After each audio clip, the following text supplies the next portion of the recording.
Hi ಎಲ್ರಿಗೂ ನಮಸ್ಕಾರ. I hope you're doing well. ಇವತ್ತಿನ ಈ ಕ್ಲಾಸಲ್ಲಿ ನಾನು KA 2025ರಲ್ಲಿ BMTC ಎಕ್ಸಾಮ್ ಏನ್ ನಡೆದಿದೆ, ಓಕೆನಾ, ಅದರಲ್ಲಿ ಬಂದಂತಹ ಪೊಲಿಟಿ ಕ್ವಶನ್ಸ್ ಅನ್ನ ಸಾಲ್ವ್ ಮಾಡೋಣ. ಓಕೆ, ಕ್ಲಾಸ್ ಯಾವ ರೀತಿ ಇರುತ್ತೆ ಅಂದ್ರೆ ಕಂಪ್ಲೀಟ್ ಆಗಿ ಈ ಒಂದು ಕ್ವಶನ್ ಏನಾದ್ರೂ ನನಗೆ ನೆಕ್ಸ್ಟ್ ತೋರಿಸ್ತೀನಿ ನಾನು ನಿಮಗೆ. ಒಂದು ಟಾಪಿಕ್ ಈಗ ಸುಪ್ರೀಂ ಕೋರ್ಟ್ ಅಂತ ಬಂತು ಅಂದ್ರೆ ಯಾವ್ದು ಫಸ್ಟ್ ಇದೆ ಕ್ವಶನ್, ಒಂದು ನಿಮಿಷ. ಕೇಶವಾನಂದ ಭಾರತಿ ಕ್ವಶನ್ಸ್ ಅಂತ ಒಂದು ಬಂದಿದೆ. ಫಸ್ಟ್ನೇ ಕ್ವಶನ್ ಏನ್ಬಂದ್ರೆ ಕೇಶವಾನಂದ ಭಾರತಿ ಪ್ರಕರಣ ಬಗ್ಗೆ ಬಂದಿದೆ. ಈ ಕ್ವಶನ್ ಬಂದ ತಕ್ಷಣ ನಾನು ಏನ್ ಮಾಡ್ತೇನೆ ಅಂದ್ರೆ ಪೂರ ಆ ಕೇಸ್ ಕಂಪ್ಲೀಟ್ ಆಗಿ ಡಿಸ್ಕಸ್ ಮಾಡ್ತೀನಿ, ಫಸ್ಟ್ ಪಾಯಿಂಟ್. ನೆಕ್ಸ್ಟ್ ಇದರ ರಿಲೇಟೆಡ್ ಬರುವಂತಹ ಕೇಸಸ್ ಏನಿದಾವೆ ಕಂಪ್ಲೀಟ್ ಆಗಿ ಅನಾಲಿಸಿಸ್ ಮಾಡಿರ್ತೀನಿ. ಕ್ಲಾಸಸ್ ಆ ರೀತಿ ರನ್ ಆಗ್ತಿರುತ್ತೆ. ಈಗ ಕೇಶವಾನಂದ ಭಾರತಿ ಪ್ರಕರಣದ ಆಯ್ತಾ, ನೆಕ್ಸ್ಟ್ ಈ ಪ್ರಕರಣ ರಿಲೇಟೆಡ್, ಈಗ ಕೇಶವಾನಂದ ಭಾರತಿ ಪ್ರಕರಣ ರಿಲೇಟೆಡ್ ಯಾವ್ಯಾವ ಇದಾವೆ ಕೇಸಸ್, ಅವನ್ನೆಲ್ಲ ಕಂಪ್ಲೀಟ್ ಆಗಿ ಒಂದೇ ಕಡೆ ನಿಮ್ಗೆ ಸ್ಟೋರ್ ಮಾಡಿ ಕೊಡೋದು ಚಾನ್ಸಸ್ ಆಗಿರುತ್ತೆ. ಇದನ್ನ ವಿಡಿಯೋನ ಸ್ಕಿಪ್ ಮಾಡಬೇಡಿ ಅಂತ ಮೊದಲೇ ನಾನು ನಿಮ್ಗೆ ಹೇಳ್ತಿದ್ದೀನಿ. ಓಕೆನಾ. ಈಗ basic structure, doctrine of basic structure ಏನಿದೆ, ಮೂಲ ಸಿದ್ಧಾಂತ ತತ್ವದ ರಿಲೇಟೆಡ್ ಬರುವ ಕೇಸಸ್ ಏನಿದಾವೆ, ಇದು ಮೇನ್ ಆಗಿ ನಮ್ಗೆ ಗೊತ್ತಾಗೋದು ಕೇಶವಾನಂದ ಭಾರತಿ ಕೇಸಸ್ ಅಂತ ಮಾತ್ರ ಓದ್ಕೊಂತೀವಿ. ಅದ್ರ ರಿಲೇಟೆಡ್ ಸಿಮಿಲರ್ ಆಗಿ ಸ್ವಲ್ಪ ಟಚ್ ಅಪ್ ಆಗುವಂತ ಕೇಸಸ್ ಕೂಡ ಜಾಸ್ತಿ ಇದಾವೆ. ಅವು ಯಾವ್ಯಾವ ಇದಾವೆ, ಗೋಲಕ್ನಾಥ್ ಇದೆ, ಓಕೆನಾ, ಇದು ಕೇಶವಾನಂದ ಭಾರತಿ ಆಯ್ತು. ಇಂದಿರಾ ಗಾಂಧಿ ವರ್ಸಸ್ ನಾರಾಯಣ್ ಇದೆ, ಆಮೇಲೆ ಮಿನ್ರಾವ್ ಮಿಲ್ಸು, ಆಮೇಲೆ Vaman Rao, SR Bommai, Koel case, national judicial appointment commission, Puttaswamy case, ಓಕೆನಾ, ಇವು ಎಲ್ಲಾ ಕೇಸಸ್ ಮೇಲೂ ಕೂಡ ಎಕ್ಸಾಮ್ಸ್ ಅಲ್ಲಿ ಕ್ವಶನ್ಸ್ ಆಲ್ರೆಡಿ ಬಂದಿದೆ. ಹಾಗಾಗಿ ನಾನು ಈ ಎಲ್ಲಾ ಕೇಸಸ್ ಅನ್ನು ಕೂಡ ಒಂದು ಕ್ವಶನ್ ಬಂದಿದೆ ಇವಾಗ ನನಗೇನು, ಕೇಶವಾನಂದ ಭಾರತಿ ಪ್ರಕರಣ, ಈ ಒಂದು ಕೇಸ್ ಬಂದಿರೋ ದೃಷ್ಟಿಯಿಂದ ಈ ಎಲ್ಲಾ ಕೇಸಸ್ ಅನ್ನು ಕೂಡ ನಾನು ನಿಮ್ಗೆ ಡಿಸ್ಕಸ್ ಮಾಡ್ತೀನಿ. ಎಷ್ಟಿದಾವೆ, 4, 8, 9, ಓಕೆನಾ, 9 ಕೇಸನ್ನು ಕೂಡ ಒಂದ್ ಕ್ವಶನ್ ಬಂದ ತಕ್ಷಣ ಅದರದ್ದು ಕಂಪ್ಲೀಟ್ ಆಗಿ ಅನಾಲಿಸಿಸ್ ಮಾಡೋಣ. ಈ ರೀತಿ ಯಾಕಂದ್ರೆ ಇವಾಗ ಕೇಶವಾನಂದ ಭಾರತಿ ಕೇಳಿದಾನೆ, ನೆಕ್ಸ್ಟ್ ಗೋಲಕ್ನಾಥ್ ಕೇಳ್ಬೋದಲ್ವಾ, ಓಕೆನಾ, ನೆಕ್ಸ್ಟ್ ಮಿನರ್ವಾ ಮಿಲ್ ಕೇಳ್ಬೋದಲ್ವಾ, ನೆಕ್ಸ್ಟ್ SR ಬೊಮ್ಮಾಯಿ ಕೇಳ್ಬೋದಲ್ವಾ. ಹಾಗಾಗಿ ಕಂಪ್ಲೀಟ್ ಆಗಿ ಅನಾಲಿಸಿಸ್ ಮಾಡೋಣ. ಓಕೆ, ಐ ಹೋಪ್ ನಾನು ಕ್ಲಾಸಸ್ ಯಾವ ರೀತಿ ಹೇಳ್ತೀನಿ ಅಂತ ನಿಮಗೆ ಅರ್ಥ ಆಯ್ತು ಅಂತ ಭಾವಿಸ್ತೀನಿ. Okay, welcome to study zone. ಇವತ್ತಿನ ಈ ಕ್ಲಾಸ್ಗೆ ನಿಮ್ಗೆಲ್ರಿಗೂ ಸ್ವಾಗತ. KAದಲ್ಲಿ ಬಂದಿರೋ ಕ್ವಶನ್ಸ್ ಅನ್ನ ಯಾಕೆ ಸಾಲ್ವ್ ಮಾಡ್ತಿದ್ದೇನೆ ಅಂದ್ರೆ ಅಪ್ಕಮಿಂಗ್ 7 or 8 ಪೋಸ್ಟ್ ಎಕ್ಸಾಮ್ಸ್ ಏನಿದೆ ಅದಕ್ಕೆ ಬಹಳ ಉಪಯುಕ್ತವಾದಂತಹ ಕ್ಲಾಸಸ್ ಇದು ಆಗಿರುತ್ತೆ. ಓಕೆ, ಇನ್ನು ಯಾರು ಕಮ್ಯುನಿಕೇಶನ್ ಬ್ಯಾಚ್ಗೆ ಜಾಯ್ನ್ ಆಗಿಲ್ಲ, ಜಾಯ್ನ್ ಆಗೋರಿಗೆ ಯಾರಿಗಾದ್ರೂ ಇಂಟ್ರೆಸ್ಟ್ ಇದ್ರೆ ಇಲ್ಲಿ ಮೇಲೆ ಲಿಂಕ್ ಬರ್ತಿದೆ ನೋಡ್ರಿ, ಇವಾಗ ಮೇಲೆ ಲಿಂಕ್ ಬರ್ತಿದೆ, ಅದನ್ನು ಕ್ಲಿಕ್ ಮಾಡ್ಕೊಂಡು ಆ ಕ್ಲಾಸ್ನ ನೋಡೋಕೆ ಸಾಧ್ಯ ಆಗಿರ್ಬೇಕು. ಅಥವಾ ಡಿಸ್ಕ್ರಿಪ್ಷನ್ ಅಲ್ಲಿ ಲಿಂಕ್ ಕೊಟ್ಟಿರ್ತೀನಿ, ಅದ್ರದ್ದು ಈ ತರ ಒಂದು ವಿಡಿಯೋ ಬರುತ್ತೆ, ಇದನ್ನ ನೋಡ್ಕೊಂಡು ಯಾವ ರೀತಿ ಕ್ಲಾಸಸ್ ಜಾಯ್ನ್ ಆಗೋದು ಅದನ್ನ ಬೇಕಾದ್ರೆ ನೋಡ್ಕೋಬಹುದು. ಇಲ್ಲಾಂದ್ರೆ ಒಂದು 10 ನಿಮಿಷದಲ್ಲಿ, ಸಾರಿ, ಒಂದು 10 ಸೆಕೆಂಡ್ ಅಲ್ಲಿ ಹೇಳ್ತೀನಿ. ಇವಿಷ್ಟು ಕ್ಲಾಸಸ್ ಇರ್ತವೆ, ವಿಡಿಯೋ ಪಾಸ್ ಮಾಡ್ಕೊಂಡು ನೋಡಿ. ಇಂಗ್ಲೀಷಲ್ಲಿ ಇಷ್ಟು ಕ್ಲಾಸ್ ಇರ್ತವೆ, ಕಂಪ್ಯೂಟರ್ ಅಲ್ಲಿ ಇಷ್ಟು ಕ್ಲಾಸ್ ಇರ್ತವೆ. ಇದು ಇಂಗ್ಲೀಷು, ಇದು ಕಂಪ್ಯೂಟರ್. ವಿಡಿಯೋ ಪಾಸ್ ಮಾಡ್ಕೊಂಡು ನೋಡ್ಕೊಳ್ಳಿ. ನಾನು ಇದರಲ್ಲಿ ಕ್ಲಾಸ್ ಮಾಡೋದು ಮೇನ್ ಉದ್ದೇಶ ಆಗಿರ್ತದೆ. ಹಾಗಾಗಿ ಆಮೇಲೆ ಜೊತೆಗೆ ಇದರಲ್ಲಿ ಕನ್ನಡ, ಇಂಗ್ಲಿಷ್, ಕಂಪ್ಯೂಟರ್ ಇವು ಮೂರು ಕೂಡ ಈ ಕ್ವಶನ್ ಪೇಪರ್ ಅನ್ನ ಕಂಪ್ಲೀಟ್ ಆಗಿ ನಿಮಗೆ ಬ್ಯಾಚ್ ಅಲ್ಲಿ ಸಾಲ್ವ್ ಮಾಡ್ಕೊಟ್ಟಿರ್ತೀವಿ. ಇದು 499 ಅಮೌಂಟ್ ಇರುತ್ತೆ.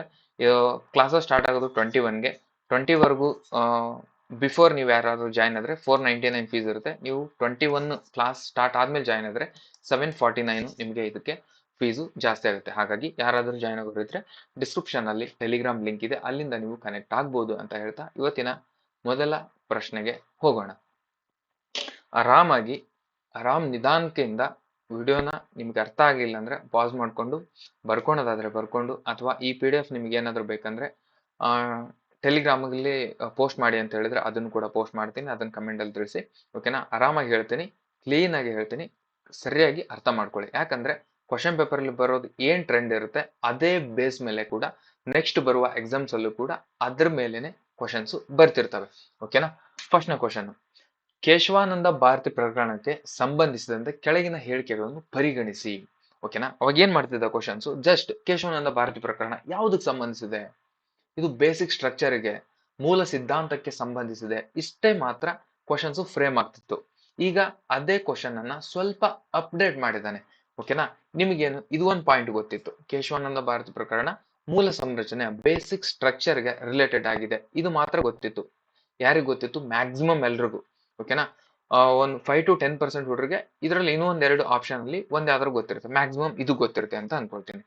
ಸರ್ವೋಚ್ಚ ನ್ಯಾಯಾಲಯ ಗೋಲಕ್ನಾಥ್ ಪ್ರಕರಣದ ತನ್ನ ತೀರ್ಪನ್ನು ಬದಲಾಯಿಸಿತು, ಇವು ಎರಡು ಮ್ಯಾಕ್ಸಿಮಮ್ ಹುಡುಗರಿಗೆ ಗೊತ್ತಿದೆ.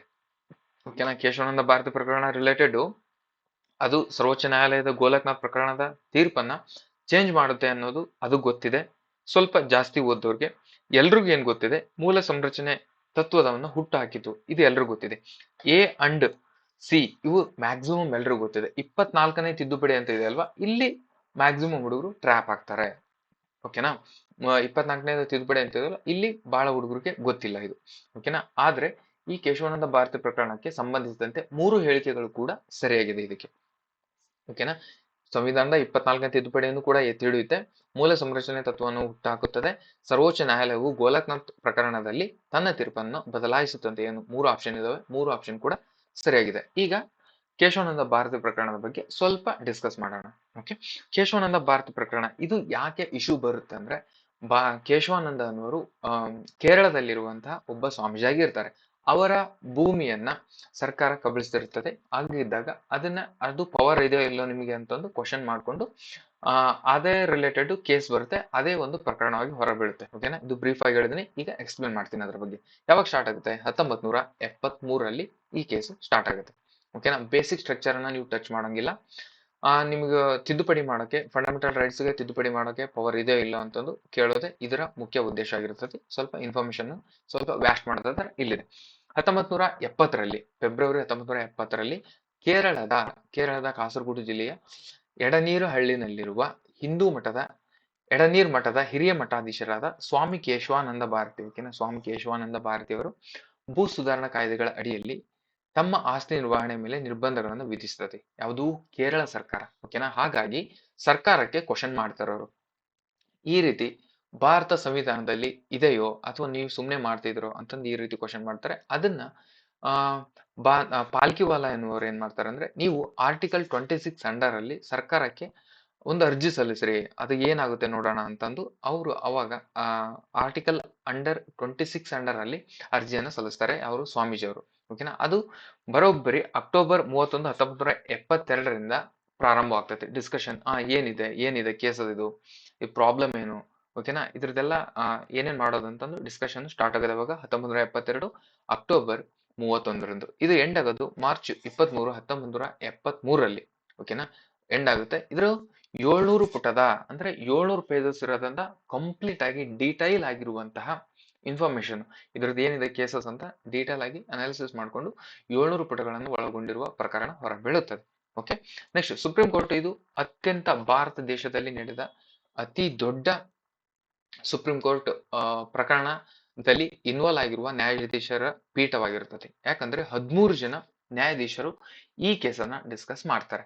ಯಾಕಂದ್ರೆ ಭಾರತ ಸಂವಿಧಾನದ ಇತಿಹಾಸದಲ್ಲಿನೇ, ಓಕೆನಾ, ಭಾರತದ ಇತಿಹಾಸದಲ್ಲಿನೇ ಇಷ್ಟು ಜನ ಯಾವುದೇ ಕೇಸನ್ನ ಡಿಸ್ಕಸ್ ಮಾಡಿಲ್ಲ. ಓಕೆನಾ, 13 ಜನ, ಬರೋಬ್ಬರಿ 13 ಜನ ಈ ಕೇಸನ್ನ ಡಿಸ್ಕಸ್ ಮಾಡ್ತಾರೆ. ಹಾಗಾಗಿ ಇದು ದೇಶದ ಅತ್ಯಂತ ವೆರಿ ಲಾರ್ಜೆಸ್ಟ್ ಕೇಸಸ್ ಅಂತಾನು ಲಾರ್ಜೆಸ್ಟ್ ಕೇಸ್ ಅಂತಾನು ಕೂಡ ಹೇಳ್ಬೋದು. ಓಕೆನಾ, ಇದ್ರ ಗೋಲಕ್ನಾಥ್ ಪಂಜಾಬ್ ರಾಜ್ಯ ಪ್ರಕರಣವನ್ನು ಸುಪ್ರೀಂ ಕೋರ್ಟ್ ಅನ್ನು ಪರಿಶೀಲಿಸಿ 24, 25, 26, 29 ತಿದ್ದುಪಡಿಗಳ ವಿಧಿಗಳನ್ನು ಕೂಡ ಸಿಂಧುತ್ವ ಪರಿಗಣಿಸ್ತಾರೆ. ಇದು ಪ್ರಕರಣ 13 ನ್ಯಾಯಾಧೀಶರನ್ನು ಒಳಗೊಂಡ ಸಂವಿಧಾನದ ಪೀಠವು ವಿಚಾರಣೆ ನಡೆಸಿತು. ಓಕೆನಾ, ಪೀಠವು 11 ಪ್ರತ್ಯೇಕ ತೀರ್ಪುಗಳನ್ನು ನೀಡ್ತದೆ. ಓಕೆನಾ, 11 ಪ್ರತ್ಯೇಕ ತೀರ್ಪುಗಳನ್ನು ನೀಡು, ಅದು ಕೆಲವು ಅಂಶಗಳಲ್ಲಿ ಒಪ್ಪಿಕೊಂಡಿತ್ತು, ಇತರದರಲ್ಲಿ ಸ್ವಲ್ಪ ಭಿನ್ನವಾಗಿರ್ತದೆ ಅಂತ ಕೂಡ ಹೇಳ್ತಾನೆ. ಸ್ವಲ್ಪ ನಾನಿದ್ನ ಪ್ಯಾಟರ್ನ್ ವೈಸ್ ಅಂದ್ರೆ ಟೇಬಲ್ ವೈಸ್ ನಿಮಗೆ ಇನ್ನೂ ಸ್ವಲ್ಪ ಬ್ರೀಫ್ ಆಗಿ ಅರ್ಥ ಆಗೋಕ್ಕೋಸ್ಕರ ಹೇಳ್ತೀನಿ. ನೀವು ನೋಟ್ಸ್ ಮಾಡ್ಕೊಳೋದು ಮಾತ್ರ ಈ ಪ್ಯಾಟರ್ನ್ ಅಲ್ಲಿ ಮಾಡ್ಕೋಬೇಕು, ಹಿಂಗ ಟೇಬಲ್ ಮಾಡ್ಕೊಂಡು. ಓಕೆ, ಇಂಗ್ಲಿಷಲ್ಲಿ ಈ ತರ ಮಾಡ್ಕೊಳ್ಳಿ, ಕನ್ನಡದಲ್ಲಾದ್ರೆ ಈ ತರ ಮಾಡ್ಕೊಳ್ಳಿ. ಕೇಸ್ ಏನು? ಕೇಶವಾನಂದ ಭಾರತಿ ಪ್ರಕರಣ ವಿರುದ್ಧ ಕೇಸು.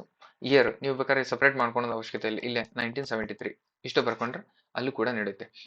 ನ್ಯಾಯಮಂಡಳ ಎಷ್ಟು? 13 ಜನ ಇದ್ರು. ಓಕೆನಾ, largest bench in the history. ಓಕೆನಾ, largest bench in Indian history. ಇಷ್ಟು ದೊಡ್ಡ ನ್ಯಾಯಪೀಠ ಯಾವುದೇ ಕೇಸ್ಗೂ ಕೂಡ ಮಾಡಿಲ್ಲ. ಇದೇ ಮಾಡಿರೋದು ಫಸ್ಟ್, ಇದೇ ಮಾಡಿರೋದು ಲಾಸ್ಟ್. ಇಲ್ಲಿವರೆಗೂ ಯಾವುದು ಕೂಡ ಆಗಿಲ್ಲ, ಮುಂದೆ ಆಗ್ಬೋದು ಕೂಡ.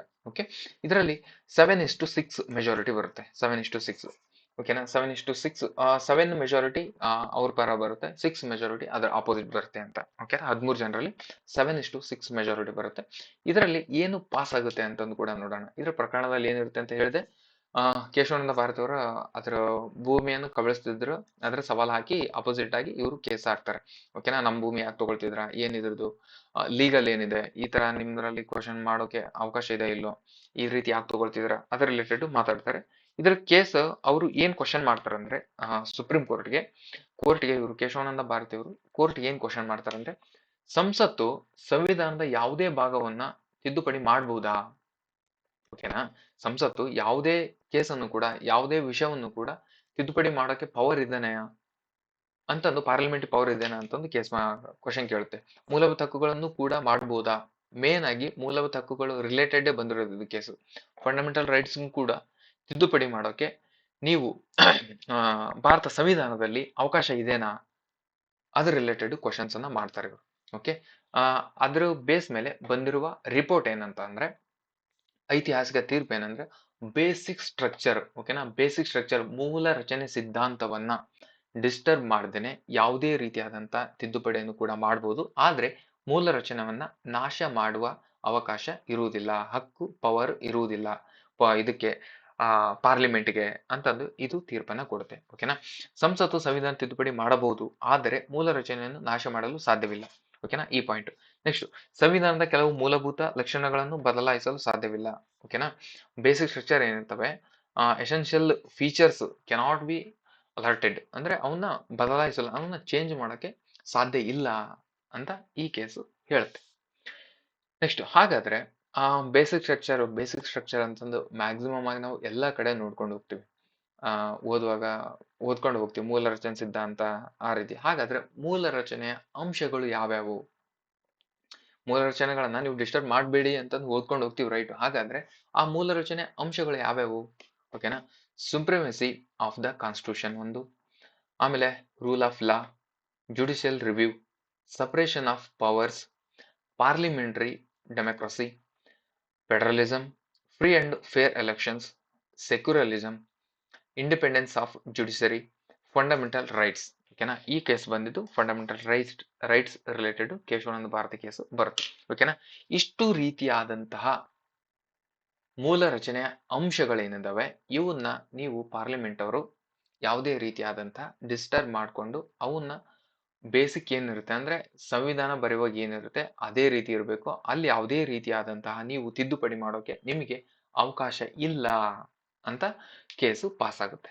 ಓಕೆನಾ? ಐ ಹೋಪ್ ಇದು ಅರ್ಥ ಆಯ್ತು ಅಂತ ಭಾವಿಸ್ತೇನೆ.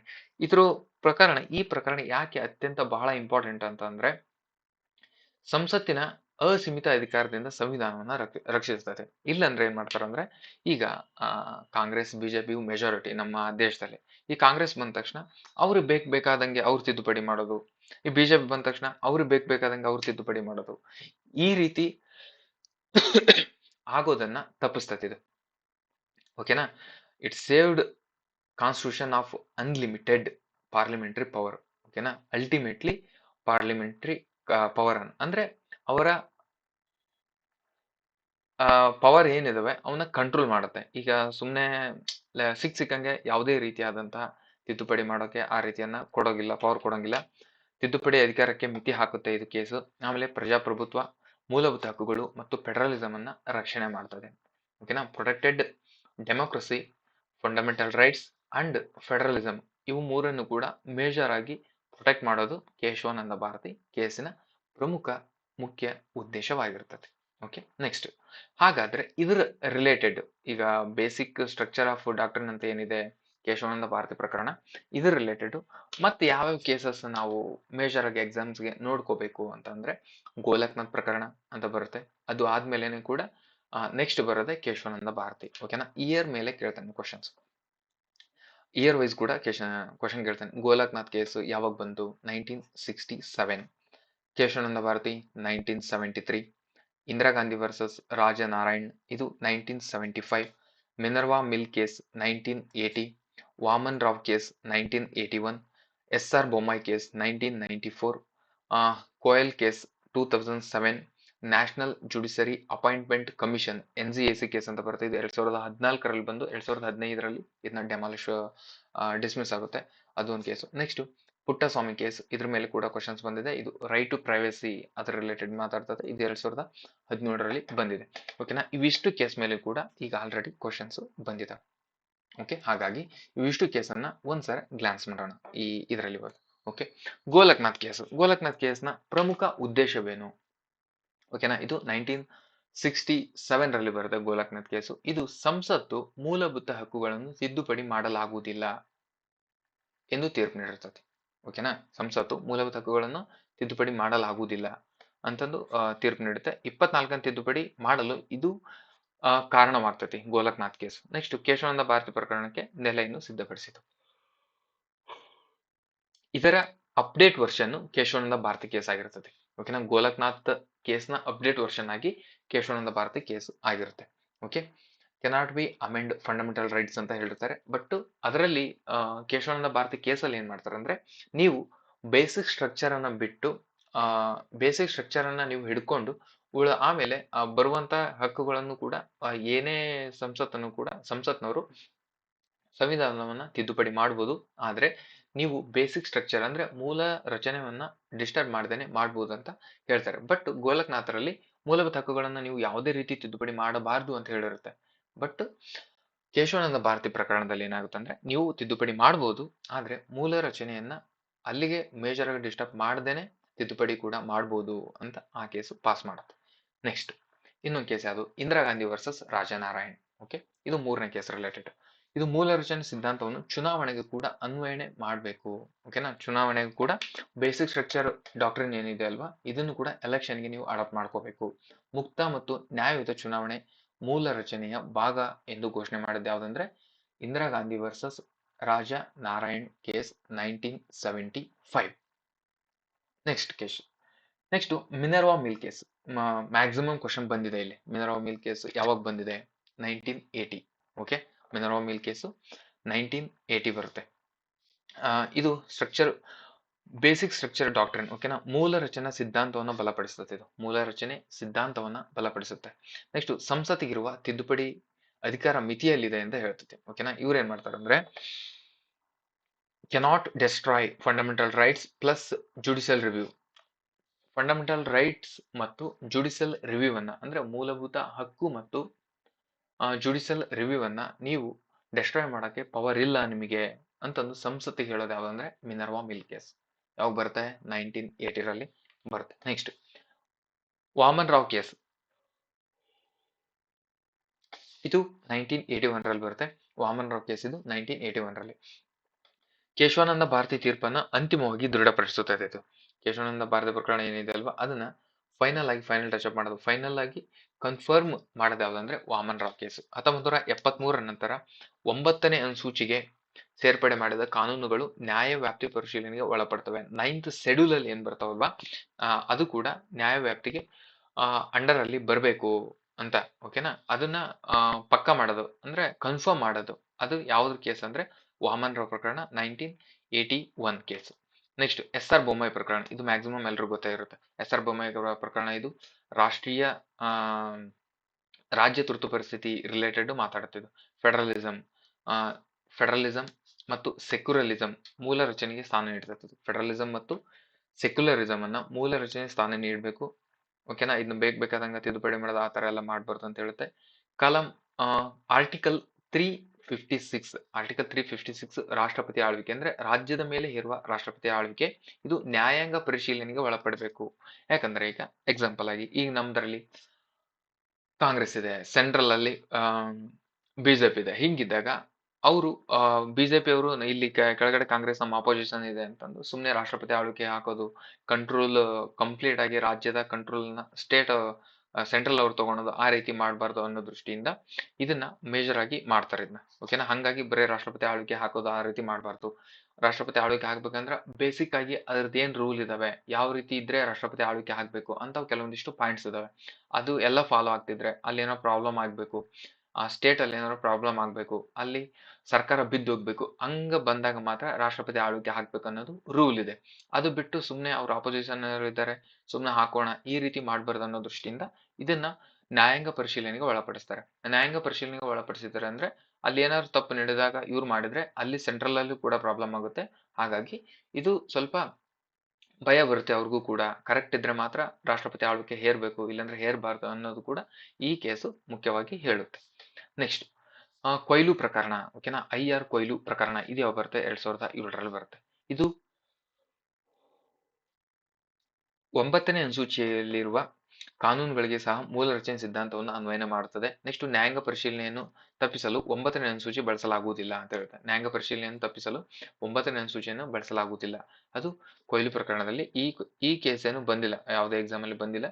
ಸುಮ್ಮನೆ ಬೇಕಾದ್ರೆ ಒಂದ್ಸಲ ನೋಡ್ಕೊಳ್ಳಿ. Next national judiciary appointment commission NJAC case 2015 exact 10 ವರ್ಷ ಆಯ್ತಿತ್ತು, ಈಗ ಡೆಕೆಡ್ ಕಂಪ್ಲೀಟ್ ಆಗಿದೆ. ಇದು ಏನ್ ಮಾತಾಡುತ್ತೆ ಅಂದ್ರೆ 99ನೇ ತಿದ್ದುಪಡಿಯನ್ನ ರದ್ದು ಮಾಡ್ತದೆ. ಅಂದ್ರೆ 99ನೇ ತಿದ್ದುಪಡಿ ಮಾಡ್ಕೊಂಡು NJAC ನ ಅಡಾಪ್ಟ್ ಮಾಡಿರ್ತಾರೆ. ಅಂದ್ರೆ ಇದು ಈಗ ಏನಿದೆ, ಸುಪ್ರೀಂ ಕೋರ್ಟ್ ನಲ್ಲಿರುವಂತಹ ನ್ಯಾಯಾಧೀಶರನ್ನ ನೇಮಕ ಮಾಡುವ ಸ್ಟ್ರಕ್ಚರ್ ಅನ್ನೇ ಚೇಂಜ್ ಮಾಡಕ್ ಹೋಗಿರ್ತಾರೆ. ಓಕೆನಾ, ಇದರಲ್ಲಿ ಬೇರೆ ಬೇರೆಯವ್ರು ಯಾರ್ಯಾರು ಇರ್ಬೇಕು, ಇವಾಗ ಅದರಲ್ಲಿ ಮೇನ್ ಆಗಿ ಸುಪ್ರೀಂ ಕೋರ್ಟ್ ನ ಚೀಫ್ ಜಸ್ಟಿಸ್ ಇರ್ತಾರೆ, ಆಮೇಲೆ ಅಂಡರ್ ಅಲ್ಲಿ ಬರುವ ಸುಪ್ರೀಂ ಕೋರ್ಟ್ ನ ನ್ಯಾಯಾಧೀಶರು ಇರ್ತಾರೆ. ಇದು ಸ್ವಲ್ಪ ಬೇಸಿಕ್ ಇದೆ. ಈ ರೀತಿ ಇದ್ದವರು ಅವ್ರನ್ನ ಎಲೆಕ್ಟ್ ಮಾಡ್ಕೋಬೇಕು, ನ್ಯಾಯಾಧೀಶರನ್ನ ಸೆಲೆಕ್ಷನ್ ಮಾಡೋಕೆ ಈ ರೀತಿ ಬೆಂಚ್ ಇರಬೇಕು ಅಂತಂದು ಫಸ್ಟ್ ಇದೆ. ಅದನ್ನ ಬಿಟ್ಟು ಕಾಲೇಜಿಯಂ ಸಿಸ್ಟಮ್ ಇರಬೇಕು, ಆ ರೀತಿ ಬೆಂಚ್ ಇದೆ. ಅದನ್ನ ಬಿಟ್ಟು ಇವ್ರು ಏನ್ ಮಾಡಿರ್ತಾರೆ ಅಂದ್ರೆ, ಇಲ್ಲ ನಾನು PM ಇರ್ತೀವಿ, ಆಮೇಲೆ ಫೈನಾನ್ಸ್ ಮಿನಿಸ್ಟರ್ ಇರ್ತವೆ, ಈ ರೀತಿ ಸ್ವಲ್ಪ ಬೇರೆ ಬೇರೆಯವರು ಇನ್ಕ್ಲೂಡ್ ಆಗಿರ್ತಾರೆ ಇದರಲ್ಲಿ. ಹಂಗ್ ಮಾಡ್ಕೊಂಡು ನ್ಯಾಷನಲ್ ಜುಡಿಷಿಯರಿ ಅಪಾಯಿಂಟ್ಮೆಂಟ್ ಕಮಿಷನ್ ಅಂತ ಮಾಡ್ಕೊಂಡಿರ್ತಾರೆ. ನಾವು ಇವ್ರನ್ನ ಸುಪ್ರೀಂ ಕೋರ್ಟ್ ನ ನ್ಯಾಯಾಧೀಶರನ್ನ ನೇಮಕ ಮಾಡೋರು ನಾವು ಇರ್ತೀವಿ ಅಂತಂದು ಬಂದಿರುತ್ತೆ. ಆಗಿದ್ದಾಗ ನೀವು ನ್ಯಾಯಾಂಗದವರು ನ್ಯಾಯಾಂಗದಲ್ಲಿ ನೀವು ಕಾರ್ಯಾಂಗದವರು ಇನ್ವಾಲ್ವ್ ಆಗ್ತಿದ್ದೀರಾ ಅನ್ನೋ ದೃಷ್ಟಿಯಿಂದ 99ನೇ ತಿದ್ದುಪಡಿಯನ್ನ ರದ್ದು ಮಾಡ್ತಾರೆ. ಹಾಗಾಗಿ ಈ ಕಮಿಷನ್ ಇವಾಗ ಇಲ್ಲ. ನ್ಯಾಯಾಂಗ ಸ್ವಾಯತ್ತತೆ ಮೂಲ ರಚನೆ ಅಂದ್ರೆ judicial independence part of the basic structure ಅಂತಂದು ಕೂಡ ಈ ಕೇಸಲ್ಲಿ ಹೇಳುತ್ತೆ. ನೆಕ್ಸ್ಟ್ ಪುಟ್ಟಸ್ವಾಮಿ ಪ್ರಕರಣ, ಇದು ಮ್ಯಾಕ್ಸಿಮಮ್ ಬಂದೇ ಬಂದಿದೆ. KPSC ಕ್ವಶನ್ ಅಲ್ಲಿ ಬಹಳ ಸರಿ ಬಂದಿದೆ ಪುಟ್ಟಸ್ವಾಮಿ ಪ್ರಕರಣ. ಇದು 2017ರಲ್ಲಿ ಬರುತ್ತೆ. ಪುಟ್ಟಸ್ವಾಮಿ ಪ್ರಕರಣ 2017ರಲ್ಲಿ ಬರುತ್ತೆ. ಇದು ಗೌಪ್ಯತೆ ಅಂದ್ರೆ privacy is A fundamental right, article 21. ಓಕೆನಾ, ಈಗ ಕ್ವಶನ್ ಏನ್ ಮಾಡ್ತಾನಂದ್ರೆ, ಪುಟ್ಟಸ್ವಾಮಿ ಪ್ರಕರಣ ಕೆಳಗಿನ ಯಾವ ಆರ್ಟಿಕಲ್ಗೆ ಸಂಬಂಧಿಸಿದೆ, ಆ ರೀತಿ ಕ್ವಶನ್ ಬಂದಿದೆ. ಓಕೆನಾ, ಆರ್ಟಿಕಲ್ 21 ರಿಲೇಟೆಡ್ ಪುಟ್ಟಸ್ವಾಮಿ ಪ್ರಕರಣ ಮಾತಾಡುತ್ತೆ. ಆರ್ಟಿಕಲ್ 21 ರಿಲೇಟೆಡ್ ಮಾತಾಡುವಂತಹ ಪುಟ್ಟಸ್ವಾಮಿ ಪ್ರಕರಣ ಯಾವ ವರ್ಷ ಬಂದಿದೆ ಅಂತ ಕೂಡ ಕ್ವಶನ್ ಕೇಳ್ತಾರೆ. ಓಕೆ, 2017ರಲ್ಲಿ ಬರುತ್ತೆ. ಓಕೆ, ಇದು ಮೂಲ ರಚನೆ ಮಾನವ ಗೌರವವನ್ನು ಮತ್ತಷ್ಟು ಬಲಪಡಿಸ್ತದೆ. ಓಕೆನಾ, strengthened the concept of the basic structure, ಮಾನವ ಗೌರವ ಅಲ್ಲ, ಬೇಸಿಕ್ ಸ್ಟ್ರಕ್ಚರ್ ಅಂಡ್ ಡಿಗ್ನಿಟಿ ಅಂತ ಇದರ ರಿಲೇಟೆಡ್ ಮಾತಾಡುತ್ತೆ. ಓಕೆ, ನೆಕ್ಸ್ಟ್ ಇದರದ್ದು ಕಂಪ್ಲೀಟ್ ಆಗಿ ಒಂದೇ ಸ್ಲೈಡ್ ಅಲ್ಲಿ ಬರೋ ತರ PPT ಮಾಡಿದರೆ. ಗೋಲಕ್ನಾಥ್ ಪ್ರಕರಣ 1967 ಫಂಡಮೆಂಟಲ್ ರೈಟ್ಸ್ ಅನ್ನ ಅಮೆಂಡ್ಮೆಂಟ್ ಮಾಡಬಾರ್ದು ಅಂತ ಹೇಳುತ್ತೆ. Next Keshavananda Bharati basic structure create ಮಾಡುತ್ತೆ. ನೆಕ್ಸ್ಟ್ 1975 ಅಲ್ಲಿ ಇಂದಿರಾ ಗಾಂಧಿ ವರ್ಸಸ್ ನಾರಾಯಣ್ ಅಂತ ಬರೋದು, ಇದು free and fair election related ಮಾತಾಡುತ್ತೆ. ನೆಕ್ಸ್ಟ್ ಮಿನರ್ವಾ ಮಿಲ್ ಕೇಸ್ 1980, ಇದು ಲಿಮಿಟೆಡ್ ಪಾರ್ಲಿಮೆಂಟರಿ ಪವರ್ ಬಗ್ಗೆ ಮಾತಾಡುತ್ತೆ. ವಾಮನರ ಪ್ರಕರಣ 1981, ಇದು 9th ಶೆಡ್ಯೂಲ್ ರಿವ್ಯೂ ಬಗ್ಗೆ ಮಾತಾಡುತ್ತೆ. ನೆಕ್ಸ್ಟ್ SR ಬೊಮ್ಮೆ ಪ್ರಕರಣ 1994, ಫೆಡರಲಿಸಂ ಮತ್ತು ಸೆಕ್ಯುಲರಿಸಂ ಇದ್ರ ಬಗ್ಗೆ ಮಾತಾಡುತ್ತೆ. ನೆಕ್ಸ್ಟ್ ಕೋಯಲ್ 2007ರಲ್ಲಿ ಬರುತ್ತೆ, ಇದು 9 ಶೆಡ್ಯೂಲ್ ಆಲ್ಸೋ ಬೇಸಿಕ್ ಸ್ಟ್ರಕ್ಚರ್ ಅದರಲ್ಲೇ ಅಂಡರಲ್ಲಿ ಬರುತ್ತೆ. 9th ಶೆಡ್ಯೂಲ್ ಅನ್ನೋದ್ರ ಬಗ್ಗೆ 12 ಶೆಡ್ಯೂಲ್ ಇದಾವಲ್ಲ, ಅದರಲ್ಲಿ 9th ಶೆಡ್ಯೂಲ್ ಕೂಡ ಬೇಸಿಕ್ ಸ್ಟ್ರಕ್ಚರ್ ಅಂಡರಲ್ಲಿ ಬರುತ್ತೆ ಅಂತ ಹೇಳೋದು Koel commission case. Next NJAC, ಇದು national judiciary implemented independence body ಅಂತ ಅದ್ರ ಬಗ್ಗೆ ಮಾತಾಡುತ್ತೆ. ನೆಕ್ಸ್ಟ್ ಪುಟ್ಟಸ್ವಾಮಿ ಕೇಸು ಪ್ರೈವಸಿ, ಓಕೆನಾ, ಫಂಡಮೆಂಟಲ್ ರೈಟ್ಸ್ ಅಲ್ಲಿ ಬರುವ ಗೌಪ್ಯತೆ, ಪ್ರೈವಸಿ, ಆರ್ಟಿಕಲ್ 21, ಓಕೆನಾ, ಅದ್ರ ಬಗ್ಗೆ ಮಾತಾಡುತ್ತೆ. ಓಕೆ, ನೆಕ್ಸ್ಟ್ ಇದಿಷ್ಟು ಜಸ್ಟ್ ಒಂದು ಕ್ವಶನ್ ಬಂತು ಇವಾಗ ನನಗೆ, ಹಾಗಾಗಿ ಇದಿಷ್ಟನ್ನು ಕೂಡ ಒಂದರಲ್ಲಿನೇ ಕೂಡ ನಾನು ಒಂದೇ ವಿಡಿಯೋದಲ್ಲಿ ಕವರ್ ಮಾಡಿದ್ದೀನಿ. ಒಂದೇ ವಿಡಿಯೋದಲ್ಲಿ ಅನ್ನೋಕ್ಕಿಂತ ಒಂದು ಕ್ಲಾಸ್, ಒಂದು ಕ್ವಶನ್ ಪೇಪರ್ ಅನ್ನ ಕವರ್ ಮಾಡಿದ್ದು ಈ ರೀತಿ ಆಗುತ್ತೆ. ಈ ರೀತಿ ನೀವು ಓದುವಾಗನು ಕೂಡ ಇದೇ ರೀತಿ ಓದ್ಕೋಬೇಕು. ಓಕೆನಾ, ಒಂದೇನೋ ಕ್ವಶನ್ ಬಂತು ಅಂದ ತಕ್ಷಣ ಜಸ್ಟ್ ಅದಕ್ಕೆ, ಇಲ್ಲಾಂದ್ರೆ ಯಾವ ರೀತಿ ಹೇಳ್ಬೋದಿತ್ತು, ನಾನು ಸುಮ್ಮನೆ ಕ್ವಶನ್ ಆನ್ಸರ್ನ ಯಾವ ರೀತಿ ಹೇಳ್ಬೋದಿತ್ತು ಅಂದ್ರೆ, ಇಲ್ಲ ನಾನು ಜಸ್ಟ್ ಈಗ ಇಷ್ಟು ಡೀಟೇಲ್ ಆಗಿ ಮಾಡಲ್ಲ. ನನಗೆ ಆಪ್ಷನ್, ಇನ್ನೊಂದು ಏನು ಆಪ್ಷನ್ ಅಂತಂದ್ರೆ, ಯಾವ ರೀತಿ ನಾನು ಜಸ್ಟ್ ಕ್ವಶನ್ ಓದ್ಕೊಂತೀನಿ. ಕೇಶವಾನಂದ ಭಾರತಿ ಪ್ರಕರಣಕ್ಕೆ ಸಂಬಂಧಿಸಿದ ಹೇಳಿಕೆಗಳನ್ನು ಪರಿಗಣಿಸಿ. ಆಪ್ಷನ್ ಓದ್ತೀನಿ ಇವಾಗ. ಸರ್ವೋಚ್ಚ ನ್ಯಾಯಾಲಯವು ಗೋಲಕ್ನಾಥ್ ಪ್ರಕರಣ ತನ್ನ ತೀರ್ಪನ್ನು ಬದಲಾಯಿಸಿತು. ಓಕೆ, ನೆಕ್ಸ್ಟ್ ಸಂವಿಧಾನದ 24ನೇ ತಿದ್ದುಪಡಿಯನ್ನು ಎತ್ತಿ ಹಿಡಿತು. ನೆಕ್ಸ್ಟ್ ಮೂಲ ಸಂರಚನೆ ಎಂಬ ತತ್ವವನ್ನು ಹುಟ್ಟಿಹಾಕಿತು. ನೆಕ್ಸ್ಟ್ ಓಕೆನಾ, ಇವು 3 ಹೇಳಿಕೆಗಳು ಕೂಡ ಕೆಳಗೆ ಏನಿದೆ ಯಾವುದು ಸರಿಯಾಗಿ ಹೇಳಿಕೆ ಆಗಿದೆ ಅಂತ ಕ್ವಶನ್ ಕೇಳಿದಾನೆ. ಆಪ್ಷನ್ ಇಷ್ಟು ಓದ್ತೀನಿ, ಏನ್ ಮಾಡ್ತೀನಿ, ಎಲ್ಲ ಹೇಳಿಕೆಗಳು ಕೂಡ ಸರಿ ಅಂತಂದು ಹೇಳಿ ಹೋದ್ರೆ ನಿಮ್ಗೂ ಟೈಮ್ ವೇಸ್ಟು, ನನ್ಗೂ ಟೈಮ್ ವೇಸ್ಟು. ಓಕೆನಾ, ಈ ರೀತಿ ಓದೋದ್ಕಿಂತ ಈಗೇನು ನಾನು ಹೇಳಿದ್ನಲ್ವ, ಇಷ್ಟು ಡೀಟೇಲ್ ಆಗಿನೇ ನೀವು ಓದ್ಕೋಬೇಕು.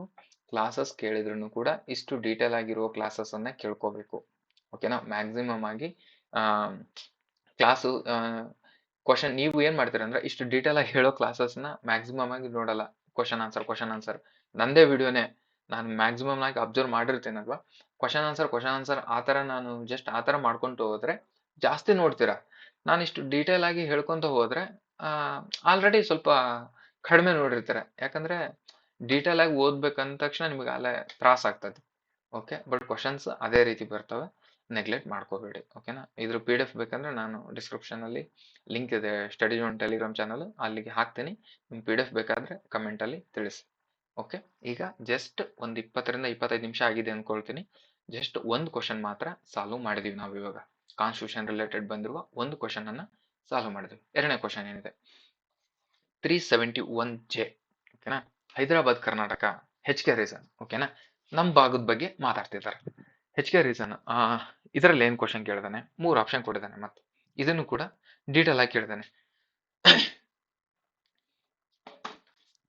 ಹೈದರಾಬಾದ್ ಕರ್ನಾಟಕಕ್ಕೆ ಪ್ರತ್ಯೇಕ ಅಭಿವೃದ್ಧಿ ಮಂಡಳಿಯನ್ನ ರಚಿಸಲು ಅವಕಾಶವನ್ನು ಕಲ್ಪಿಸಲಾಗಿದೆ. ಒಂದೇ ಆಪ್ಷನ್ ಏನ್ ಕೊಟ್ಟಿದ್ದಾನೆ, ಹೈದರಾಬಾದ್ ಕರ್ನಾಟಕಕ್ಕೆ ಪ್ರತ್ಯೇಕ ಅಭಿವೃದ್ಧಿ ಮಂಡಳಿಯನ್ನ ರಚಿಸಲು ಅವಕಾಶ ಕಲ್ಪಿಸಿಕೊಳ್ಳಲಾಗಿದೆ. ನೆಕ್ಸ್ಟ್, ಆ ಪ್ರದೇಶಕ್ಕೆ ಸೇರಿದ ವಿದ್ಯಾರ್ಥಿನಿಯರಿಗೆ ರಾಜ್ಯದ ಶೈಕ್ಷಣಿಕ ಮೀಸಲಾತಿ ಕೊಡಬೇಕು ಅಂತ ಅವಕಾಶ ಕಲ್ಪಿಸಲಾಗಿದೆ. 1, 2. ನೆಕ್ಸ್ಟ್, ಆ ಪ್ರದೇಶಕ್ಕೆ ಸೇರಿದ ವ್ಯಕ್ತಿಗಳಿಗೆ ರಾಜ್ಯ ವಿಧಾನಸಭೆಯಲ್ಲಿ ಮೀಸಲಾತಿ. ಓಕೆ. ನೆಕ್ಸ್ಟ್, ಆ ಪ್ರದೇಶಕ್ಕೆ ಸೇರಿದ ವ್ಯಕ್ತಿಗಳಲ್ಲಿ ರಾಜ್ಯ ಸರ್ಕಾರಿ ಸಭೆ. ಓಕೆನಾ. ರಾಜ್ಯ ಸರ್ಕಾರಿ ಇದ್ರ ಮ್ಯಾಕ್ಸಿಮಮ್ ಆಗಿ ಶೈಕ್ಷಣಿಕ ಇದರಲ್ಲಿ ಕೊಡ್ತಾನೆ. ಇದು ಹೌದು, ಇದು ಹೌದು. ನೆಕ್ಸ್ಟ್ ಆಪ್ಷನ್ 4 ಕೂಡ ಹೌದು. Option 3 wrong. ಯಾಕಂದ್ರೆ ಆಪ್ಷನ್ 4 ಮಾತ್ರ ನಿಮ್ಗೆ ಎಲ್ರಿಗೂ ಗೊತ್ತಿರುತ್ತೆ. ಯಾಕಂದ್ರೆ HK ಅಪ್ಲಿಕೇಶನ್ ಹಾಕುವಾಗನೇ ಕರೀತಾರಲ್ವಾ, ಅದ್ರ ಕೂಡ ಇರುತ್ತೆ. ಶೈಕ್ಷಣಿಕ ಸಂಸ್ಥೆಗಳಲ್ಲಿ ಮೀಸಲಾತಿ ಅಂದ್ರೆ ಕಾಲೇಜುಗಳಲ್ಲಿ ಕೂಡ ರಿಸರ್ವೇಶನ್ ಕೊಡ್ತಾರೆ. ಪ್ರತ್ಯೇಕ ಅಭಿವೃದ್ಧಿ ಮಂಡಳಿಯನ್ನ ಗುಲ್ಬರ್ಗದಲ್ಲಿ ಸ್ಥಾಪನೆ ಮಾಡ್ಬೇಕಂತ ಕೂಡ ಅವಕಾಶ ಕಲ್ಪಿಸಲಾಗಿದೆ. ಹಾಗಾಗಿ 1, 2, 4 right, option 3 is wrong. Okay, ಇದರಲ್ಲಿ ಯಾವುದು ತಪ್ಪಾಗಿದೆ ಅಂತ ಕೇಳಿದಾನೆ. ಸ್ವಲ್ಪ ಡೀಟೇಲ್ ಆಗಿ ನೋಡ್ಕೋಬೇಕು. ಅಂತ ಟ್ರಿಕ್ಕಿ ಕ್ವಶನ್ ಏನೋ ಅಲ್ಲ ಅದು. ಓಕೆನಾ. ಕ್ವಶನ್ ಈ ಸ್ಲೈಡ್ ಅಲ್ಲಿ ಪಕ್ಕ ಬರುತ್ತೆ. ಓಕೆನಾ. ಈ ಕ್ವಶನ್ ಅಲ್ಲಿ ಇವಾಗ HK 371J ಕೇಳಿದಾನೆ. ಉಳಿದದ್ದು ಇವೇನಿದಾವಲ್ವಾ ಇದನ್ನ ಕಂಠಪಾಠ ಹಾಕ್ಬೇಕು ನೀವು. ಓಕೆನಾ. ಕಂಠಪಾಠ ಹಾಕೋ ಟಾಪಿಕ್ ಇದು. ಇದ್ರ ಮೇಲೆ ಪ್ರತಿ ಎಕ್ಸಾಮ್ ಅಲ್ಲಿ ಕೂಡ ಒಂದು ಕ್ವಶನ್ ಫಿಕ್ಸ್. ಓಕೆನಾ. ಇಲ್ಲೇನ್ ಕೇಳಲ್ಲ, ಇದು ಎಕ್ಸ್ಟ್ರಾ ಹೇಳಿದೆ ನಾನು, ಇಲ್ಲೇನು ಕ್ವಶನ್ ಬರಲ್ಲ. ಇಲ್ಲಿ ಬರುತ್ತೆ ಯಾವ ರಾಜ್ಯ ಏನು, ಯಾವ ರಾಜ್ಯ ಏನು. ಇದು ನಮ್ದು ಕರ್ನಾಟಕ ಅನ್ನೋ ದೃಷ್ಟಿಯಿಂದ ಇನ್ನು ಸ್ವಲ್ಪ ಡೀಟೇಲ್ ಆಗಿ ಕೇಳಿದಾನೆ. ಇಲ್ಲಾಂದ್ರೆ ಇವನ್ ಏನ್ ಮಾಡ್ತಾನೆ, ಹೊಂದಿಸಿ ಬರೋದು ಕೂಡ ಕೇಳಿದಾನೆ. 371 A ಯಾವುದಕ್ಕೆ, B ಯಾವುದಕ್ಕೆ, C ಯಾವುದಕ್ಕೆ, ಈ ರೀತಿ ಕೂಡ ಕೇಳಿದಾನೆ. ಓಕೆ. 371 ಇದು ಮಹಾರಾಷ್ಟ್ರ ಮತ್ತು ಗುಜರಾತ್ ರಾಜ್ಯಕ್ಕೆ ಸಂಬಂಧಿಸಿದೆ, backward region development related. Next 371A ನಾಗಾಲ್ಯಾಂಡ್ಗೆ, B Assam, C Manipur, D Andhra Pradesh ಮತ್ತು Telangana, equal opportunity jobs education related. 371E Andhra Pradesh, ಇದು ಸೆಂಟ್ರಲ್ ಯೂನಿವರ್ಸಿಟಿ ರಿಲೇಟೆಡ್ ಮಾತಾಡುತ್ತೆ. 371F ಸಿಕ್ಕಿಂ, ಇದು protection of identity and old laws ಬಗ್ಗೆ. G Mizoram, H Arunachal Pradesh, I Goa ಈ ರೀತಿ ನೆನ್ಪಿಟ್ಕೊಳ್ರಿ, I ಗೋವಾ. ನೆಕ್ಸ್ಟ್ J ಇದು ಕಲ್ಯಾಣ ಕರ್ನಾಟಕ ನಮ್ದೆ. ಓಕೆ. ನೆಕ್ಸ್ಟ್ ಕಲ್ಯಾಣ ಕರ್ನಾಟಕದಲ್ಲಿ ಬರುವಂತ ಡಿಸ್ಟ್ರಿಕ್ಟ್ ಗಳನ್ನು ಕೂಡ ನೆನಪು ಇಟ್ಕೋಬೇಕು. ಇದ್ರ ಮೇಲೆ ಕೂಡ ಕ್ವಶನ್ ಬರುತ್ತೆ. ಓಕೆ. 371J ಹೈದರಾಬಾದ್ ಕರ್ನಾಟಕದಲ್ಲಿ ಬರುವ ಡಿಸ್ಟ್ರಿಕ್ಟ್ಸ್ ಯಾವ್ಯಾವು, ಜಿಲ್ಲೆಗಳು ಯಾವ್ಯಾವು, ಗುಲ್ಬರ್ಗ, ಬೀದರ್, ರಾಯಚೂರು, ಕೊಪ್ಪಳ, ಯಾದಗಿರ್, ಬಳ್ಳಾರಿ, ವಿಜಯನಗರ. ಓಕೆನಾ. ಬಳ್ಳಾರಿ ಫಸ್ಟ್, ವಿಜಯನಗರ ಹೊಸಪೇಟೆ ಮೆರ್ಜ್ ಇತ್ತು, ಅವಾಗ ಡಿವೈಡ್ ಮಾಡ್ಕೊಂಡಿದ್ದಾರೆ. ವಿಜಯನಗರ ಕೂಡ ಇದರಲ್ಲಿ ಜಾಯ್ನ್ ಆಗಿರುತ್ತೆ. ಓಕೆನಾ. ಇದಿಷ್ಟು ಕ್ಲಾಸ್ ಲೆಂತ್ ಆಗುತ್ತೆ ಅನ್ಸುತ್ತೆ, ಅರ್ಧ ಗಂಟೆ ಆಯ್ತಲ್ವಾ. ಓಕೆನಾ. ಇದಿಷ್ಟು ಹೈದರಾಬಾದ್ ಕರ್ನಾಟಕ ಇದ್ರ 371 ಬಗ್ಗೆ ಅದು ಒಂದು ಕ್ಲಾಸ್, ಅದು ಒಂದು ಕ್ವಶನ್ ಅಂತ ಅದಿಷ್ಟು ಹೇಳಿದ್ದೀನಿ. ನೆಕ್ಸ್ಟ್ ಚುನಾವಣಾ ಬಾಂಡ್ ಬಗ್ಗೆ ನೆಕ್ಸ್ಟ್ ಕ್ಲಾಸ್ ಅಲ್ಲಿ ಹೇಳೇನಿ ಇದನ್ನ.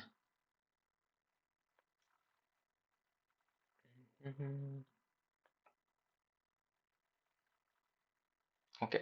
ಇದೆಲ್ಲ ನೆಕ್ಸ್ಟ್ ಕ್ಲಾಸ್ ಅಲ್ಲಿ ಹೇಳ್ತೇನೆ. ಓಕೆ. ಓಕೆನಾ. ಇದು ಕೇಸಸ್ ಏನ್ ಹೇಳಿದ್ನಲ್ವಾ, ಇದನ್ನ ಇನ್ನೊಂದ್ಸರಿ ನೋಡ್ಕೊಳ್ಳಿ. ಮೆಜರ್ ಆಗಿ ಅದೇ ಇಂಪಾರ್ಟೆಂಟ್, ಅದು ನೋಡ್ಕೊಳ್ರಿ ಕೇಸಸ್ನ. ನೆಕ್ಸ್ಟ್ ಇದು ಇನ್ನೊಂದು ಕ್ವಶನ್ ಏನಿದೆ, ಇದು ಒಂದಾಯ್ತು. ಚುನಾವಣಾ ಬಾಂಡ್ ಇದು ಒಂದು ಮಾಡ್ಬಿಡ್ತೀನಿ ಸುಮ್ಮನೆ. ಓಕೆನಾ. ಚುನಾವಣಾ ಬಾಂಡ್ಗಳ ಬಗ್ಗೆ ಇದು ಯಾವ ಬಂದು ಆಪ್ಷನ್ ಏನ್ ಕೊಟ್ಟಿದ್ದಾನೆ, ಕೇಂದ್ರ ಸರ್ಕಾರ 2017ರ ಬಜೆಟ್ ಅಲ್ಲಿ ಇದನ್ನ ಪರಿಚಯಿಸಲಾಯ್ತು ಅಂತ ಹೇಳ್ತಿದ್ದಾನೆ. ಇದು ರೈಟ್. ಇದು ನಾನು ಡೈರೆಕ್ಟ್ ಇನ್ಫಾರ್ಮೇಶನ್ಗೆ ಮ್ಯಾಕ್ಸಿಮಮ್ ಅದು ಎಕ್ಸ್ಪ್ಲನೇಷನ್ ಹೋಗ್ತೀನಿ. ಡೈರೆಕ್ಟ್ ಬೇಗ ಬೇಗ ಕ್ವಶನ್ ಮುಗಿಸ್ಕೊಂಡು ನೆಕ್ಸ್ಟ್ ಚುನಾವಣಾ ಬಾಂಡ್ಗಳು ಭಾರತದ ಯಾವುದೇ ಪ್ರಜೆಯನ್ನು ಖರೀದಿಸಬಹುದು. ಇದು ಕೂಡ ರೈಟು, ಇದು ಕೂಡ ರೈಟು. ನೆಕ್ಸ್ಟ್ ಚುನಾವಣಾ ಬಾಂಡ್ 500, 1000, 10,000 ಮುಖಬೆಲೆಯನ್ನು ನೀಡಲಾಗುತ್ತದೆ. ನೆಕ್ಸ್ಟ್ ಚುನಾವಣಾ ಬಾಂಡ್ ಅರ್ಹ ರಾಜಕೀಯ ಪಕ್ಷಗಳು ಮಾತ್ರ ನಗದೀಕರಿಸಿಕೊಳ್ಳಬಹುದು. ಅದು ಹೌದು, ಇದು ಕೂಡ ರೈಟ್. Option C wrong. ಈಗ ಯಾವ್ದಿದೆ ರಾಂಗ್ ಇರೋದು, ಯಾವ್ದಿದೆ? ನೋಡ್ರಿ, ಆಪ್ಷನ್ ಸಿ ರಾಂಗ್ ಅಂತ ನಿನ್ಗೆ ಗೊತ್ತಾದ್ರೆ ಆರಾಮ್ಸೆ ಆನ್ಸರ್ ಫೈಂಡ್ ಔಟ್ ಮಾಡ್ತೀನಿ. ನೋಡು, ಇದ್ರಲ್ಲಿ ಸಿ ಇದೆ, ಇದ್ರಲ್ಲಿ ಸಿ ಇದೆ, ಇದ್ರಲ್ಲಿ ಸಿ ಇದೆ. ಹಂಗಂದ್ರೆ ಯಾವ್ದು ಆಪ್ಷನ್ ಅಲ್ಲಿ ಸಿ ಇಲ್ಲ ಅದು ರೈಟ್ ಆನ್ಸರ್ ನಿನಗೆ. ಹಂಗಂದ್ರೆ ಆಪ್ಷನ್ 3 ರೈಟ್. ಅದೊಂದು ಹಾಕೊಂಡು ಹೋಗ್ಬಿಡ್ಬೋದು. ಈಗ ಯಾಕೆ ರಾಂಗ್ ಅಂತಂದ್ರೆ 500 ಕೊಟ್ಟಿರೋದಕ್ಕೆ ರಾಂಗ್. 1000 ಮೇಲೆ ಅದು ಅಮೌಂಟ್ ಇರಬೇಕು. ಹೇಳ್ತೀನಿ ಇವಾಗ, ಅದ್ ಬಿಟ್ಬಿಡ್ರಿ ಇವಾಗ. ಓಕೆನಾ? ಚುನಾವಣಾ ಬಾಂಡ್ ಇದ್ರ ಬಗ್ಗೆ ಮಾತಾಡ್ತೀವಿ ಇವಾಗ. ಓಕೆನಾ? What are the electorals bond? What are the electoral bond ಅಂದ್ರೆ ರಾಜಕೀಯ ಪಕ್ಷಗಳಿಗೆ ದೇಣಿಗೆ ನೀಡಲು ಬಳಸುವ SBI ವಿತ್ತೀಯ ಸಾಧನ. ಓಕೆನಾ? SBI ಅವರು ನೀಡುವ ಸಾಧನ ಇದು. ರಾಜಕೀಯ ಪಕ್ಷಗಳಿಗೆ ದೇಣಿಗೆ ನೀಡಲು. ಈಗ ರಾಜಕೀಯ ಪಕ್ಷಗಳಿಗೆ ಫಂಡ್ ಬೇಕು. ಫಂಡ್ ಬೇಕಂದ ತಕ್ಷಣ ಎಕ್ಸಾಂಪಲ್ ಆಗಿ ಇಲ್ಲಿ ABCD AB ಅನ್ನೋನೊಬ್ನು ಇದ್ದಾನೆ. ಅವನ ಹತ್ರ ಜಾಸ್ತಿ ಇವನು ಬಿಸ್ನೆಸ್ ಮ್ಯಾನ್ ಇದ್ದಾನೆ. ಹಂಗಿದ್ದಾಗ ಇಲ್ಲಿ XYZ ಅನ್ನುವ ಒಂದು ರಾಜಕೀಯ ಪಕ್ಷ ಇದೆ. ಈಗ ಇವ್ರು ಎಲೆಕ್ಷನ್ ಖರ್ಚು ಮಾಡಕಂದ್ರೆ ದುಡ್ಡು ಬೇಕು, ರೈಟಾ? ದುಡ್ಡು ಬೇಕಂದ ತಕ್ಷಣ ಏನ್ ಮಾಡ್ತಾರೆ? ಈಗ ಗೊತ್ತಿರೋನು ಇವನು AB ಹತ್ರ ಹೋಗ್ತಾನೆ. ಇವನು ಬಿಸ್ನೆಸ್ ಮ್ಯಾನ್. ಇವನ ಹತ್ರ ಎಷ್ಟೋ 100 ಕೋಟಿ ಅಮೌಂಟ್ ಅನ್ನ ಇಸ್ಕೊಳ್ತಾನೆ. ಇವನು ಎಲೆಕ್ಷನ್ ನಲ್ಲಿ ಈ ಪಾರ್ಟಿಯವ್ರಿಗೆ ಕೊಡ್ತಾನೆ. ಇವನು XYZ ಅನ್ನೋರು ಕೂಡ ಈ ಪಾರ್ಟಿಯಲ್ಲಿ ಗೆಲ್ತಾರೆ. ಗೆದ್ದ ತಕ್ಷಣ ಏನಾಗ್ಬಿಡುತ್ತೆ? ಇವನು ಪ್ರೆಸರ್ ಆಗ್ತಾನೆ. ನೀನು ಎಲೆಕ್ಷನ್ ನಿಂತಾಗ ನಿನಗೆ ದುಡ್ಡು ಕೊಟ್ಟು ನಾನು ನಿನ್ನ ಗೆಲ್ಸಿದೀನಿ. ಅವ್ರೇನೋ ಪ್ರಚಾರ ಮಾಡ್ಕೊಂಡು ಅದೆಲ್ಲ ನಮ್ಗೆ ಪಾಲಿಟಿಕ್ಸ್ ಬೇಡ. ನಾನ್ ನಿನಗೆ ಅಮೌಂಟ್ ಕೊಟ್ಟಿದ್ದೀನಿ. ಈಗ ಏನಾದ್ರೂ ಹೆಲ್ಪ್ ಮಾಡಿದ್ರೆ ರಿಟರ್ನ್ ಅವರು ಹೆಲ್ಪ್ ಅನ್ನ ಕೇಳೋದು ಸರ್ವೇ ಸಾಮಾನ್ಯ ಅಲ್ವಾ? ಈಗ ಅವನು AB ಅನ್ನೋನು ಏನ್ ಮಾಡ್ತಾನಂದ್ರೆ, ನಾನ್ ನಿನಗೆ ಎಲೆಕ್ಷನ್ ಟೈಮಲ್ಲಿ ದುಡ್ಡು ಕೊಟ್ಟಿದ್ದೀನಿ, ರೈಟಾ? ನೀನ್ ಅದನ್ನ ತಗೊಂಡು ಎಲೆಕ್ಷನ್ ಅಲ್ಲಿ ಗೆದ್ದಿದೆಯೇ ಕೂಡ. ಓಕೆನಾ? ಹಿಂಗಿದ್ದಾಗ ನಾನಿವಾಗ ಗೌರ್ಮೆಂಟ್ ಅಂಡರ್ ಅಲ್ಲಿ ಬರುವ ಎಲ್ಲಾ ಯೋಜನೆಗಳು ಅಥವಾ ಬರುವ ಎಲ್ಲಾ ಪ್ರಾಜೆಕ್ಟ್ಗಳು, ಈಗೇನೋ ರೋಡ್ ಮಾಡೋದಿರುತ್ತೆ. ಓಕೆನಾ? ಈಗ ಇಲ್ಲಿಂದ ಇಲ್ಲಿಗೆ ರೋಡ್ ಮಾಡ್ಬೇಕು. ಎಷ್ಟೋ ಒಂದು 500 ಕೋಟಿ ಇರುತ್ತೆ. 500 ಕೋಟಿ ರಿಲೀಸ್ ಮಾಡಿದ ತಕ್ಷಣ ಏನ್ ಮಾಡ್ತಂದ್ರೆ, ನೀನ್ ನನ್ಗೆ ಕೊಡು, ಟೆಂಡರ್ ನನ್ಗೆ ಕೊಡು, ನಾನೇ ಮಾಡ್ಕೊಳ್ತೀನಿ. ಓಕೆನಾ? ಈ ರೀತಿ ಇವರು ಪ್ರೆಸರ್ ಹಾಕ್ತಾರೆ. ಹಂಗಿದ್ದಾಗ ಏನಾಗುತ್ತಂದ್ರೆ ಪ್ರತಿ ಸರಿನೂ ಈಗ ಆಯ್ತಾ, ಆಯ್ತು ನಿನಗೆ ಈ ಸರಿ ಕೊಡ್ತೀನಿ. ನೆಕ್ಸ್ಟ್ ಎಲೆಕ್ಷನ್ ಬಂದ ತಕ್ಷಣ ಮತ್ತೆ ಇವನು AB ಅನ್ನೋನು ಏನ್ ಮಾಡ್ತಾನೆ ಗೊತ್ತಾ? ಲಾಸ್ಟ್ ಟೈಮ್ ಎಲ್ಲ ಟೆಂಡರ್ ನನಗೆ ಕೊಡ್ತಾನೆ, ಈ ಸರಿನು 100 ಕೋಟಿ ಅಲ್ಲ, ಇವ್ ಮತ್ತೆ 200 ಕೋಟಿ ಕೊಟ್ಬಿಡ್ತಾನೆ ಇವನಿಗೆ.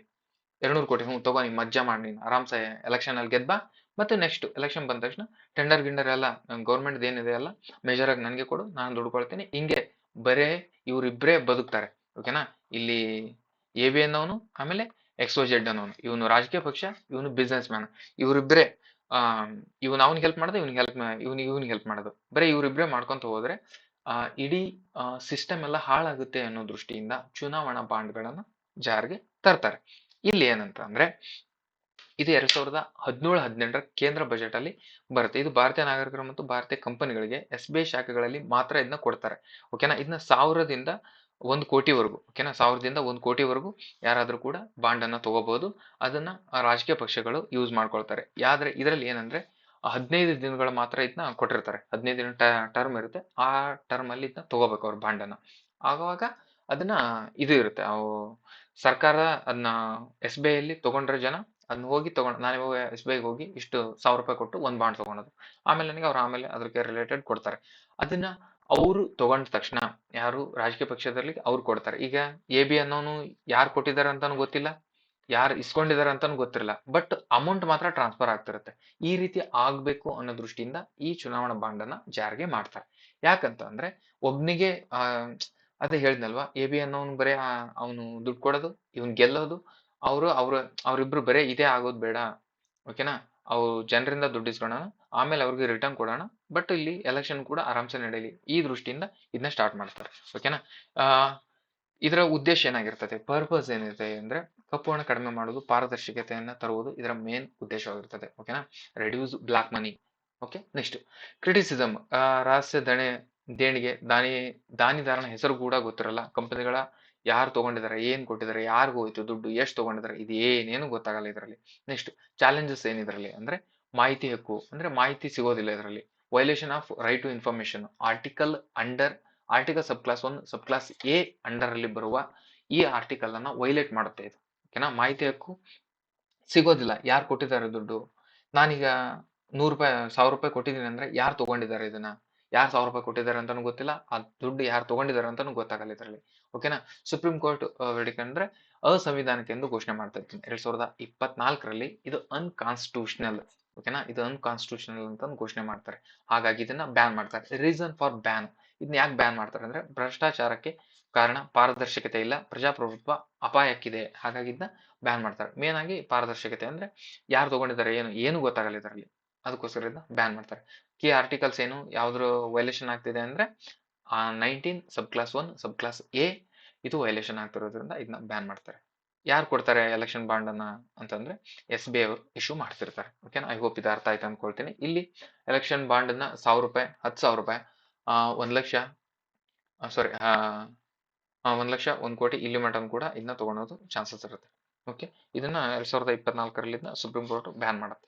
ಓಕೆನಾ. ಇದನ್ನ 2017ರಲ್ಲಿ ಅರುಣ್ ಜೇಟ್ಲಿ ಅವರು ಇಂಟ್ರೊಡ್ಯೂಸ್ ಮಾಡ್ತಾರೆ 2017-18ರ ಕೇಂದ್ರ ಬಜೆಟ್ ನಲ್ಲಿ. ಓಕೆ. ಐ ಹೋಪ್ ಇದು ಅರ್ಥ ಆಯ್ತು ಅನ್ಕೊಳ್ತೀನಿ. ನೆಕ್ಸ್ಟ್ ರಿಟ್ ಬಗ್ಗೆ ಕ್ವಶನ್ ಇದೆ, ಇದನ್ನ ನೆಕ್ಸ್ಟ್ ಕ್ಲಾಸ್ ಅಲ್ಲಿ ಹೇಳ್ತೀನಿ. ಇವಾಗ 3 ಕ್ವಶನ್ ಅನ್ನ ಮಾತ್ರ ನಾನು ಸಾಲ್ವ್ ಮಾಡಿದ್ದೀನಿ, ಉಳಿದದನ್ನ ನೆಕ್ಸ್ಟ್ ಕ್ಲಾಸ್ ಅಲ್ಲಿ ಹೇಳ್ತೀನಿ. ಹಾಗೆ ಇಂಗ್ಲಿಷ್ ಕಂಪ್ಯೂಟರ್ ಯಾರಿಗಾದ್ರೂ ಕಮ್ಯುನಿಕೇಶನ್ ಬ್ಯಾಚ್ ಯಾರಾದ್ರೂ ಸೇರೋರು ಇದ್ರೆ ಇವಿಷ್ಟು ಕ್ಲಾಸಸ್ ಇರ್ತವೆ. ನಿಮಗೆ ಡಿಸ್ಕ್ರಿಪ್ಷನ್ ಲಿಂಕ್ ಇರುತ್ತೆ, ಟೆಲಿಗ್ರಾಮ್ ಲಿಂಕ್, ಅಲ್ಲಿ ಬಂದು ಕನೆಕ್ಟ್ ಆಗಿ ಕ್ಲಾಸಸ್ ಅನ್ನ ತಗೊಳಕ್ಕೆ ಸಾಧ್ಯ ಆಗಿರ್ಬೇಕು. ಈಗ ಆಲ್ರೆಡಿ 3 ಬ್ಯಾಚ್ ಸ್ಟಾರ್ಟ್ ಆಗಿದಾವೆ. ಓಕೆನಾ. ಮೂರನೇ ಬ್ಯಾಚ್ ರನ್ನಿಂಗ್ ಇದೆ. ಇವಾಗ 2 ಬ್ಯಾಚ್ ಆಲ್ರೆಡಿ ಫುಲ್ ಆಗಿದಾವಂತೆ. 3ನೇ ಬ್ಯಾಚಿಗೆ ಅಡ್ಮಿಷನ್ ಮಾಡಿಸ್ಕೊಳ್ತಿದ್ದಾರೆ. ನಿಮ್ಗೆ ಯಾರಿಗಾದ್ರೂ ಇಂಟ್ರೆಸ್ಟ್ ಇದ್ರೆ ಜಾಯ್ನ್ ಆಗಿ. ಓಕೆ. ಐ ಹೋಪ್ ಈ ಕ್ಲಾಸ್ ಯೂಸ್ ಆಗಿದೆ ಅಂತ ಭಾವಿಸ್ತಾ ಇವತ್ತಿನ ಕ್ಲಾಸ್ನ ಇಲ್ಲಿಗೆ ಎಂಡ್ ಮಾಡ್ತಾ ಇದ್ದೀನಿ. Thank you very much.